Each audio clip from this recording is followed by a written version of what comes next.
தோழமைகள் அனைவருக்கும் என்னுடைய வணக்கத்தை தெரிவித்துக் கொள்கிறேன். நான் உங்கள் தோழி நாகசித்ரா. நம்முடைய சப்ஸ்கிரைபர் ஒருத்தவங்க எக்ஸ்பிளைன் பண்ண சொல்லி கேட்டிருந்த லிமிடேஷன் ஆக்ட் பத்தி நம்ம இன்னைக்கு பார்க்க போறோம். இந்த ஆக்ட் வந்து பாத்துட்டீங்கன்னா 1963ல கொண்டு வரப்பட்டுச்சு. இதனுடைய முக்கிய நோக்கம் கேசஸை ஃபாஸ்டன் பண்றது, சீக்கிரமா அதனுடைய ஜட்ஜ்மெண்ட்ஸை வந்து அந்த ஒரு பாதிக்கப்பட்டவங்களுக்கு கொடுக்கறது. இதுதான் இதனுடைய முக்கிய நோக்கம். இருந்தாலும் கூட இதுல சில ரெகுலேஷன்ஸும் சொல்லப்பட்டிருக்கு. அதாவது கிரிமினல் கேசஸ், சிவில் கேசஸ் அப்படின்னு சொல்லிட்டு அதனுடைய நேச்சரை பொறுத்து அதனுடைய லிமிடேஷன்ஸ் ஆனது ஃபிக்ஸ் பண்ணப்பட்டிருக்கு. ஸோ இந்த லிமிடேஷன் பெரும்பாலும் பிரெஸ்கிரைப்டு டைம் அப்படின்ற ஒரு டேர்மால குறிக்கப்படுது.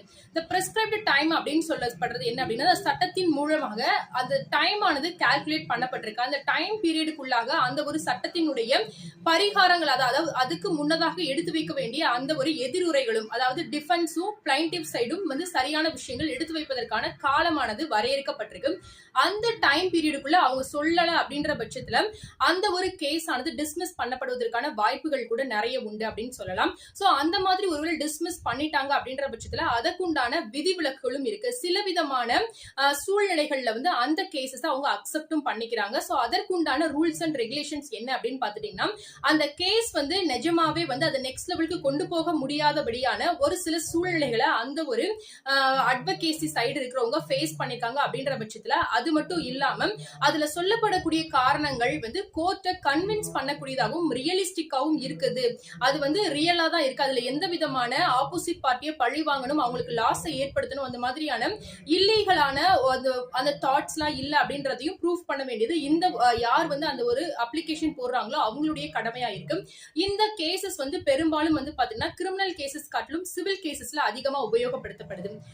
பெரும்பாலும் வந்து பாத்துட்டீங்கன்னா அப்ளிகேஷன் போடுறது, அப்புறம் அப்ளை பண்றது, அப்புறம் பில் எக்ஸ்சேஞ்ச் அப்படின்னு சொல்லக்கூடிய அந்த பண பரிவர்த்தனைகள், இந்த விஷயங்கள்லயும் ப்ராமிசரி நோட்டு, அதுக்கப்புறம் ஈஸ்ட்மெண்ட், ஒருவருடைய வசதி உரிமை. இப்ப நம்ம நிறைய வழக்குல வந்து சொல்லக்கூடிய ஒரு விஷயம் என்ன அப்படின்னு பாத்தீங்கன்னா, இத்தனை வருஷம் இந்த வீட்டுல நான் குடி இருந்திருக்கேன், இந்த வீடு வந்து எனக்கு சொந்தம் கூட நான் சொல்ல முடியும் அப்படின்னு சொல்றோம் இல்லையா? சோ அந்த லிமிடேஷன் எல்லாமே வந்து இந்த ஒரு சட்டத்துலதான் சொல்லப்பட்டிருக்கு. சோ இது மட்டும் இல்லாம ஒருத்தவங்க வந்து நிஜமாவே டிசபிளா இருக்காங்க, லீகலி வந்து டிசபிள்டு பர்சன் சொல்லிட்டு அவங்க வந்து டிக்ளேர் பண்ணிருக்காங்க அப்படின்றப்ப அவங்களுக்கு என்ன மாதிரியான ரைட்ஸ், டியூட்டிஸ் இருக்கு, இந்த மாதிரி நிறைய விஷயங்கள் வந்து இந்த சட்டத்தின் கீழாக சொல்லப்பட்டிருக்கு. சோ இதுதான் இந்த சட்டத்தினுடைய ஜெனரல் கான்செப்ட், அப்புறம் எக்ஸ்பிளனேஷன். சோ இதுல வந்து சொல்லப்பட்டிருக்கக்கூடிய அந்த டைம் பீரியடுக்குள்ள முடிக்கல அப்படின்ற பட்சத்துல அதற்கு அவங்க என்ன மாதிரியான ஃபார்மாலிட்டிஸை ஃபாலோ பண்ணணும் அப்படின்ற விஷயங்களும் இதுல சொல்லப்பட்டிருக்கு. சோ இதை பத்தின இன்னும் டீடைல்டு எக்ஸ்பிளனேஷன் வேணும் அப்படின்னா மறக்காம கமெண்ட்ல சொல்லுங்க. தேங்க்யூ.